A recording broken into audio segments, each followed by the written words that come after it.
powered by the Inside the Birds podcast. Now, live from inside the Matt Black Kia Studios, it's Football at 4. Football at 4 is powered by the Inside the Birds podcast. Adam Caplan's in the house today as we look at some Eagles offseason news, notes, and info. 4 weeks, inside of, I should say, 4 weeks till the NFL draft. I can't wait for the draft. We're going to be live at Maynard's in Margate for the NFL draft party. We're going to be giving away an Eagles road trip.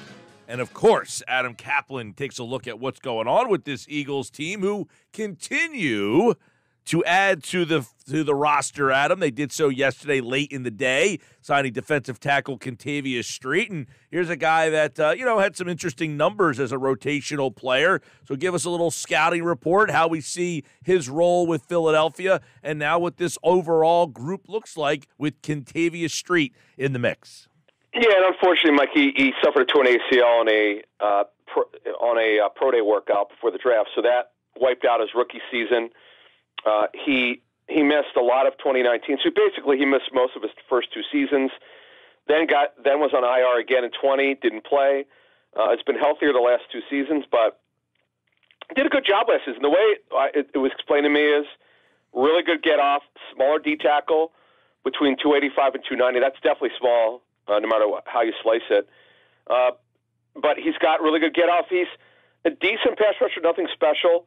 What he does a good job is, because he's got a great first step, is he will beat interior linemen.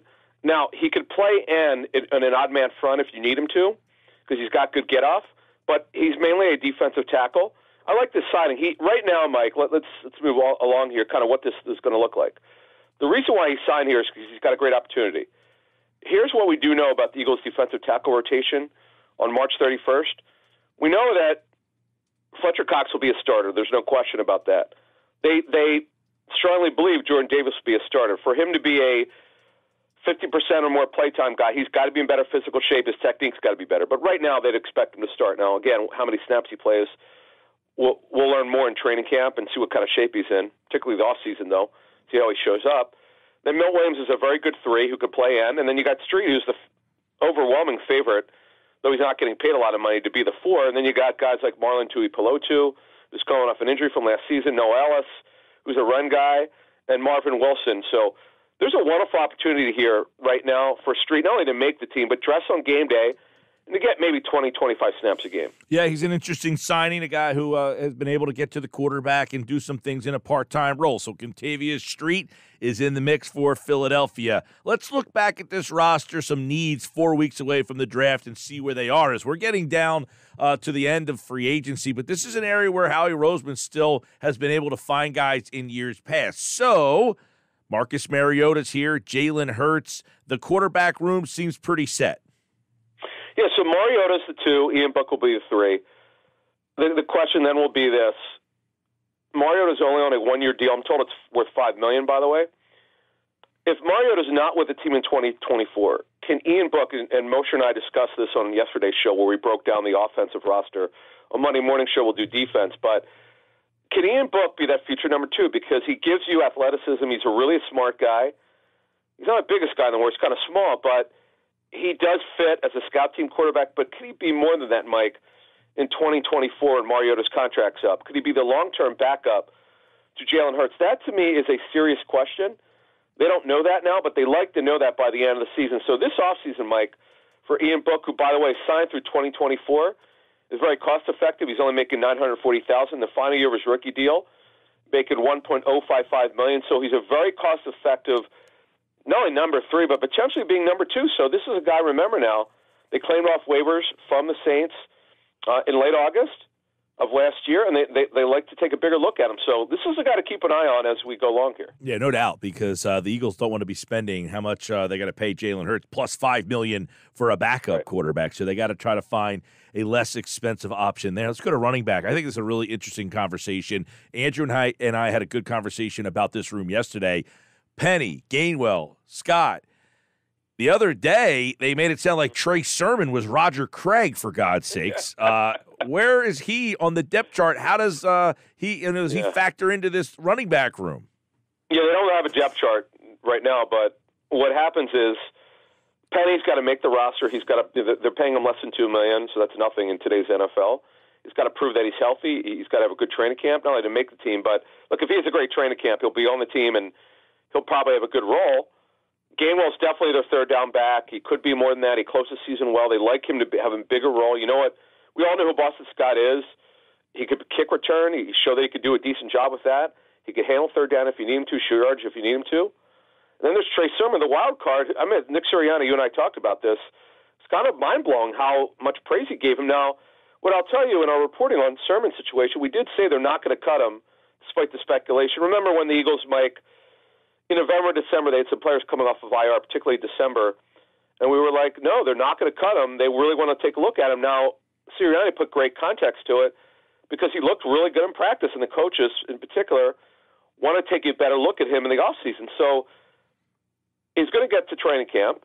Now, if he's in good shape and he looks good, he could build on a decent role here. Now, that'll really reveal itself during training camp. But he's got the size that you're looking for. You know, that's been the problem here is having guys with size, and Miles Sanders has moved on to the Panthers. So there's a wonderful opportunity now. And as I was saying on our show yesterday, the Eagles don't have a lead back right now. They have to figure that out, and that would sort of boost up the talk about Ezekiel Elliott, who clearly is not the same guy. Now, he was productive last season in his reduced role, but they really need a lead back, Mike, and they don't have that guy. And that's why I think Mosher was talking about Gainwell's role could be much more significant. It was supposed to be bigger last season, but remember, he got off to a bad start. So this is a position, Mike, is kind of wide open here. No doubt. The lead guy could be. Yeah, well, the way that he's talking about Sermon is he just being a nice guy, or they really value, and he had 2 carries last year. And by the way, he had 2 carries behind 2 guys who are still on the roster that got carries over him, Gainwell and Scott. I know Penny's up in the air because of his injury history, but if it's Penny, Gainwell, and Scott, does Sermon have any role? Well, here's the thing. Now, they don't have a closer. Like, they just don't. They would go by committee. Now, you know, if they're ahead, when I talk about a closer, that's the guy you want with size, and Sermon would be that guy at somewhere around 225 pounds. But remember now, former third-round pick, the Niners, when they drafted him, talking to them about him, they really thought Mike Hughes was going to be their starting running back, and it just never happened for him. And when you look at his situation, he's also cost-effective. He's not making a lot of money. He's only making $1.102 million. 24 of the final year of his rookie deal. There's no guaranteed money in either year, by the way. $1.324 million. So he's another cost-effective player in a position where they really need help. And the opportunity is there for Sermon to take it here. He's getting another chance to show that he can play in this league. All right, let's go to the wide receiver room where we've got Smith and Brown. Okay. After that, wide open, Watkins, Covey, Ward, Cleveland, Devin Allen. Is there a slot guy in there? They go back to Watkins, or is this something that they're going to get late in free agency here? Mike, they have to address this position. They don't have a 3, 4, or 5. When I say 3, well, Quez Watkins would be the default, but he basically would have lost that job if they had any. Well, actually, yeah. Zach Pascal is their 3. I know he didn't get the ball very much. They lost him 2 years, $5 million with the Cardinals. Covey is going to be the punt returner, where he certainly improved the second half of the year, but he hasn't showed yet that he's ready to compete for the slot role. Greg Ward is back for. This is crazy. You know, this is his 6th year with the Eagles. This is insane. I mean, it's crazy, but he's back with the Eagles again. Devin Allen, they want to take a look at him, I'm told, more. They want to develop him as a receiver, not just as a potential kick returner. But as you said, Mike, they don't have a slot receiver now. They don't know exactly who their 3rd receiver will be, who their 4th receiver will be. Quez Watkins will factor in, but he could certainly be beaten out for one of those roles. So, to me, this is, and I know they don't have a lot of draft picks, there are not a lot of receivers left in free agency. There's some. Jarvis Landry is a guy that I really like, who's still available. I know he had some injuries, was not productive last year for the Saints because he was hurt. But they've got to figure out something, Mike, at that position. That's definitely an issue now going forward. And here's another thing, Mike. If Smith or Brown get hurt, who's playing? Yeah. They don't have that guy. So, to me, you need to address this fairly significantly, potentially in the draft. But now, they may, because they don't have a lot of draft picks, this is where trading down from number 10 could come into play to get some of those mid-rounders back. Yeah, that's a great point. If Smith or Brown got hurt, where would you go? They have nobody that could fill that role. And even if you said, okay, Watkins is having a good year, we'll move him, then who takes his role, right? I mean, so they're really limited at that wide receiver spot. So watch for some changes there. Let's go to tight end because, hey, you got Goddard, but you still got a lot of questions. It feels like we had these same questions last year during the season. Goddard, who else you have? Stoll, Jackson, Calcaterra. I mean, do they still need to find an upgrade? That's a question. I know some fans think Stoll's not good enough. I know the coaches love Stoll. I want to say he's limited athletically. He actually showed some athleticism in Nebraska, but he had I'm told, a fairly significant knee injury his final year at Nebraska. But they've made him into just a wide tight end, which is a blocking tight end. Here's another question. If Goddard gets hurt, and we saw Stoll and Calcaterra do a decent job filling in, but this is where they could afford a little bit of a competition. I know they're limited in the resources. There's some veteran tight ends out there. I wouldn't mind here if you and I were running the show. I'd say, hey, we probably need to bring in another tight end. Now, Tyree Jackson is healthy now. Remember, he was rehabbing the ACL injury, and he wasn't really available for much of the season. So he's now healthy, totally ready to go. And Calcaterra is a slot tight end. He's an athletic, non-blocking tight end, though he showed some improvement in it, but he's just not very strong physically. They really need to find a slot receiver, Mike, and they also need to maybe bring a little bit of competition in, but that's not a major need right now. Adam Caplan, Football at 4 from InsideTheBirds.com and the Inside the Birds podcast. We're looking at inside a month now to the NFL draft, kind of resetting this roster, and you got the offensive line. All right, Mailata, Lane Johnson, Landon Dickerson, Jason Kelsey. I guess one question will be that right guard spot, and then who are some of the backup guys? Do they have the same depth that they've had the last couple of years? Yeah, the most questions on offense by far on the line. So, yeah, Mailata and Johnson, no question who the starters are there. It's the backups, very little experience. You got Brett Tooth, who's been nothing but hurt, but he's back. And then you've got Fred Johnson, who's got some starts, not a lot in his career with the Bucs and the Bengals, and Roderick Johnson has limited starts with the Texans. Both, I'm told, could play either tackle spot. You're asking for a lot. They really need someone with more experience, Mike. That's something they could solve heading into training camp. I would be almost stunned if they didn't add somebody to the mix. Yes, Dickerson is one starter, and then the other guard spot, Seumalo spot, it's open between Juergens and Driscoll. And look, if they could find that guy in the draft, Mike, who could play guard or tackle, who could come in, that's potentially where you could get the competition, because they're really light on depth, as you mentioned the depth issue. They have some major questions in terms of depth. And then again, what if somebody gets hurt? Where are they going here? I got some serious questions at this position, and to me, this is where you start. You're really early on here. It wouldn't shock me if one of those two first picks, particularly the 30th pick, Mike, if they drafted an offensive lineman that's got positional versatility. Yeah, that's the thing is they have those two picks, and people keep saying, well, they don't really need an offensive lineman because you're looking at the starting line, but their depth is really compromised, and they don't have a lot of mid-round picks where you generally find these backup offensive linemen, right? That's generally where you get these guys, third, fourth round. Hey, all right, we got a guy who could be a swing.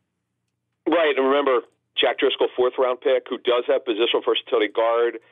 He could play right tackle is really where he fits in best. He's done a little bit of left, but you're asking. It's a stretch. I know that Stoutland, their offensive line coach, talked about it, but that's a stretch to me.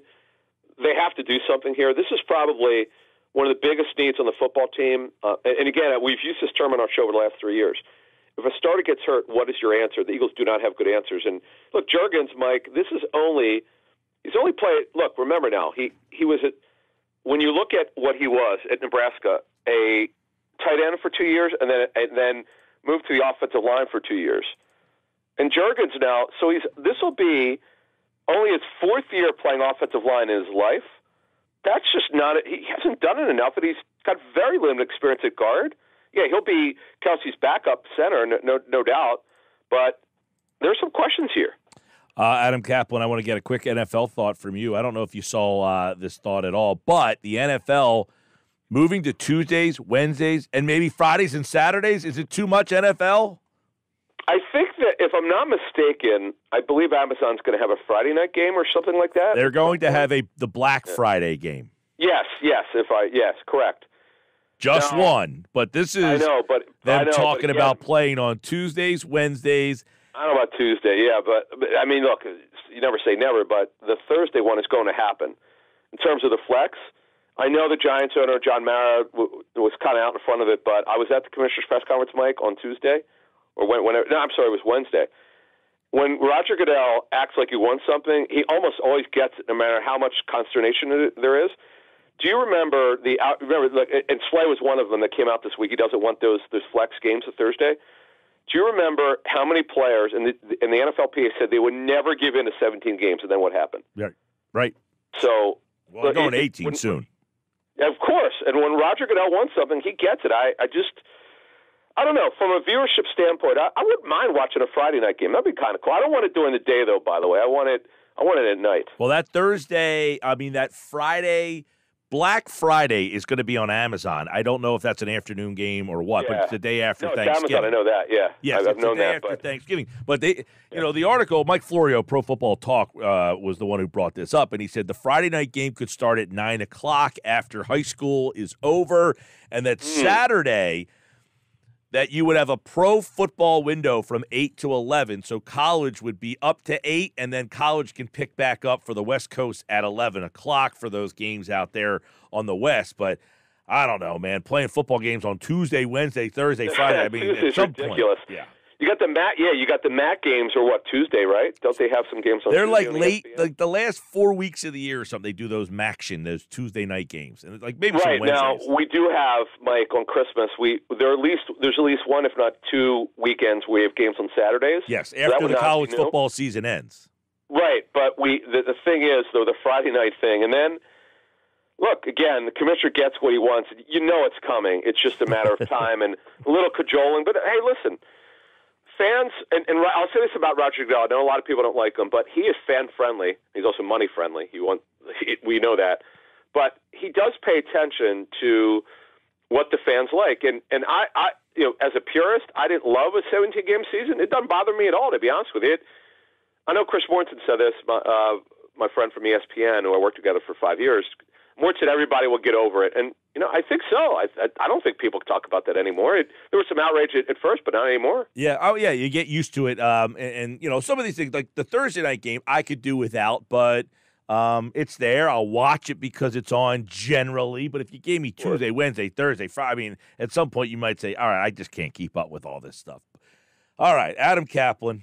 Inside the Birds podcast. Check out the intel with Greg Cosell that dropped this week. It's a really good episode if you want to hear more on the draft and the Eagles. They've got a whole bunch of stuff leading up to the draft. And, of course, right here on Football at 4 each and every day on the Sports Bash. Adam, my friend, have a good weekend.